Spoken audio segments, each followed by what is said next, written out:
On va en savoir un peu plus sur Richard Orlinski grâce à ce documentaire qui passe en ce moment sur Amazon Prime. Moi, je viens de regarder ce documentaire, je vous connais un peu. Il n'y a pas si longtemps, au fond, je réalise que je vous connais. Vous étiez déjà connu que je vous connaissais pas, peut-être parce que je m'intéressais pas plus que ça à la sculpture. D'ailleurs, dans ce documentaire, c'est intéressant, vous dites, je suis le premier sculpteur qui passe à la télé.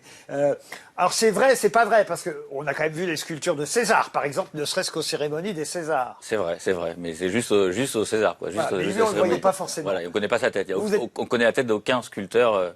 Enfin, c'est vrai. Vous êtes le premier sculpteur célèbre. Non, Vivant. Voilà, vivant. Parce qu'il est beau gosse, les autres ils doivent être moches. Vous croyez que c'est ça? Eh oui. Mais moi, c'est vrai que j'ai essayé de me rappeler, puis ça m'est revenu en voyant le documentaire. Au fond, moi, je crois que j'ai entendu parler de vous la première fois, quand vous avez fait, je crois que c'était en 2001, la grande expo sur les Champs-Élysées et l'avenue Georges V. C'est là où j'ai entendu pour la première fois le nom Orlinski.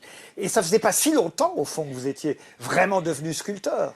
Non, c'est vrai, c'est pas 2001, c'est, je pense, un peu plus tard, mais. Un peu plus tard. Ouais. Mais non, parce que j'ai commencé en 2006-2007. Ah bah voilà, alors c'est 2021 alors peut-être. Ouais, 2021, absolument, 2021. Et c'est vrai que bon, c'était un. Mais bon, il y a eu beaucoup d'épisodes, j'ai fait beaucoup de choses, et c'est vrai que. C'est vrai que médiatiser, ça intéresse pas grand monde en réalité, la sculpture. Vous êtes un homme de télévision, donc vous le savez. Je sais pas si vous avez reçu beaucoup de sculpteurs dans vos émissions ou de peintres. Des peintres, ça m'est arrivé. Des sculpteurs, je pense qu'il faut dire que Rodin n'a pas voulu venir. Non, il n'a pas voulu venir. J'ai bien compris. Donc c'est pas évident. Il n'y a pas de case. Moi, à l'époque, d'ailleurs, en fait, la petite anecdote, c'est que moi, en 2012, j'ai écrit un livre, un énorme livre qui se déplie à 1,60 m avec toutes mes œuvres d'art, et j'ai voulu faire des émissions de télé, mais on m'a dit, mais il n'y a pas de cas, ça intéresse personne. J'avais voulu faire votre émission d'ailleurs. Et j'ai failli la faire, et ça s'est pas fait. C'est Catherine Marma qui a refusé. Tout de suite, j'ai dit oui. Oui, bah évidemment. J'ai dit, c'est qui Orlinski? Non, depuis, en tout cas, j'ai découvert votre univers, et encore plus à travers ce documentaire. His art is really representative and so different, so recognizable, so unique. Because what I always wanted is to give emotions. He was not raised in an artistic family. This little kid that grew up in Paris and that decided one day to say, you know what, I'm going to take a crocodile and I'm going to make it my crocodile. I think the art and the music would merge together. What I like about art is the freedom. I bring the museum to the audience.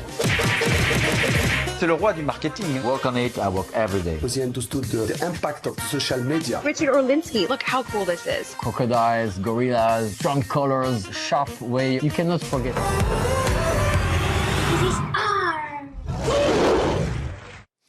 Bernard Montiel qui dit c'est c'est le roi du marketing. Avec des amis comme ça, on n'a pas besoin d'ennemis. C'est vrai.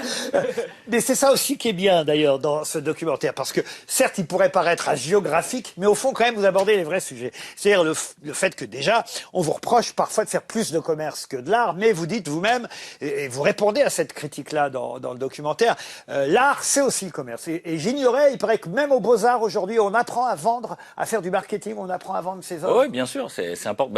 Le problème, c'est d'être connu post-mortem, ça n'a pas trop d'intérêt, enfin en tout cas pour l'artiste.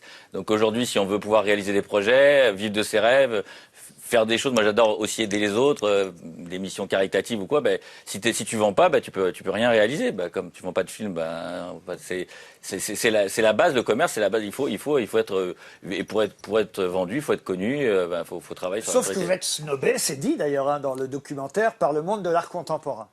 Oui, je suis snobé, je suis haï, je suis détesté, parce qu'on n'aime pas le populaire.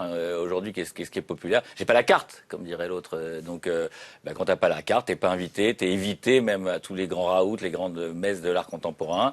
Mais quelque part, aujourd'hui, c'est mon fonds de commerce, ça me dérange pas. C'est pour ça que vous avez créé vos propres galeries, plutôt que d'attendre d'être exposé dans certaines galeries, même si Pierre Cardin l'a fait, c'est ce que j'ai vu. Ouais, complètement. Pierre Cardin m'a donné ma chance, effectivement, dès le début, mais c'est vrai que c'était plus facile. Alors là, c'était un petit peu pour voyais passer aussi le monde de l'art, quoi, c'est vrai. Mais je suis pas le seul, hein. On parle beaucoup de moi et comme quoi, mais il y a beaucoup d'artistes qui sont à l'époque, d'ailleurs, ils avaient créé la FIAC, c'était les refusés.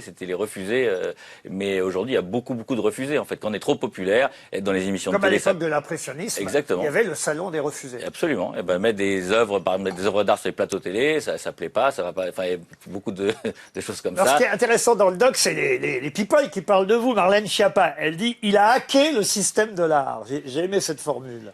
Ouais, c'est-à-dire que en fait, ce que j'ai compris, c'est qu'il fallait être présent, au maximum présent et occuper un maximum le terrain. Et aujourd'hui, ce qui est marrant, d'ailleurs, dans une des émissions il n'y a pas très longtemps qui fait beaucoup d'audience, ils ont fait deviner les participants à un jeu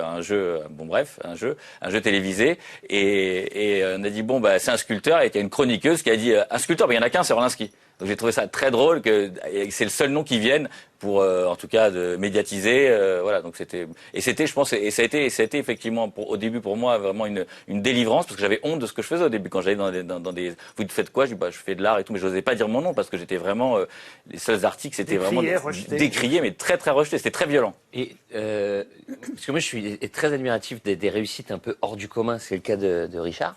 Le tournant, c'est quoi? Qu'est-ce qui te fait exploser en fait? C'est quoi le moment? En fait, j'ai l'impression. Le crocodile rouge. Le crocodile rouge à la base, bien sûr. Pourquoi? Comment? Enfin.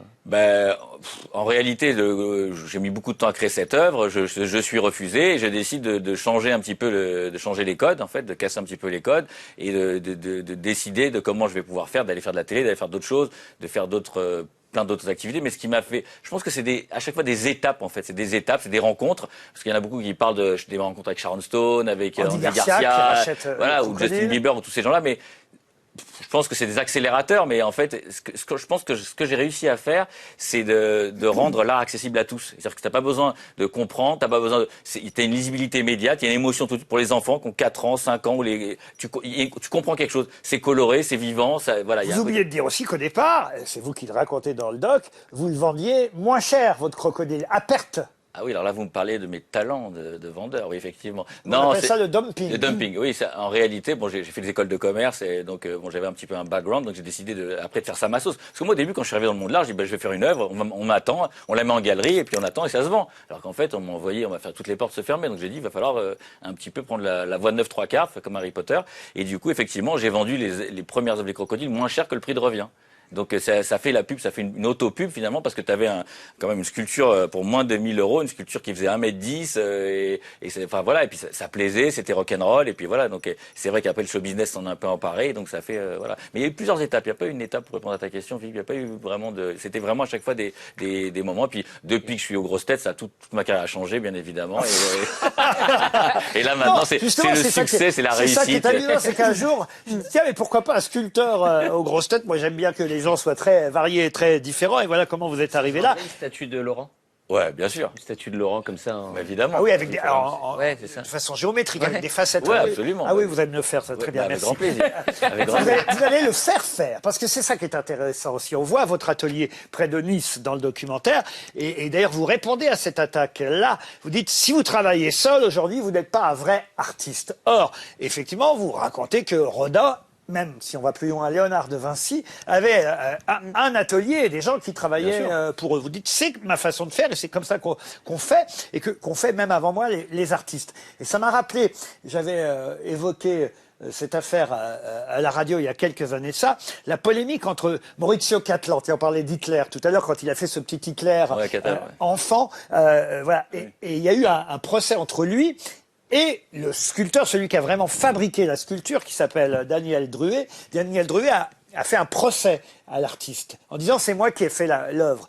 Et la justice a donné raison à l'artiste et pas au faiseur, au sculpteur. Parce que c'est celui qui imagine, en fait, la sculpture, l'art, et non pas celui qui l'a fait. Parce qu'on parle de propriété intellectuelle, donc ça vient du cerveau. On est tous des artistes, tout vient du cerveau. Donc si t'imagines, après, t'as des prestataires. Après aujourd'hui c'est compliqué parce qu'il y en a beaucoup effectivement. Et j'ai eu et pourquoi j'ai assumé ça très vite? Parce que dès le départ, je passais effectivement, j'avais des gens qui faisaient de la peinture et qui sont venus sur les salons dire que c'est moi qui fais les œuvres d'Orlinski, c'est pas lui, c'est moi qui les fais. Donc moi tout simplement, j'ai tout de suite assumé. J'ai dit effectivement, j'ai 50, 60, 70 personnes qui travaillent à mes côtés, qui sont des artisans, qui ont un savoir-faire que je n'ai pas et qui réalisent effectivement le fruit de mon imagination. Ou aujourd'hui, je vais plus loin, le fruit de l'imagination de mon équipe, parce qu'on est plusieurs aussi à créer et on réfléchit ensemble. Et voilà. Et donc, je pense qu'il faut l'assumer. Et c'est vrai, vous avez raison. Rodin, il y avait d'ailleurs François Pompon qui était chef d'atelier de Rodin, qui est un très grand sculpteur animalier. Donc voilà, il y a une émulation. C'était plus rond, vous, c'est plus géométrique. Oui, mais très critiqué comme moi, François Pompon, parce qu'on le critiquait parce qu'il disait qu'il simplifiait les formes. Et en fait, c'est très compliqué de simplifier les formes. Un mot sur vos autres activités, parce que c'est ça qui est fou, c'est que vous voulez pas vous arrêter là. On le voit dans le doc.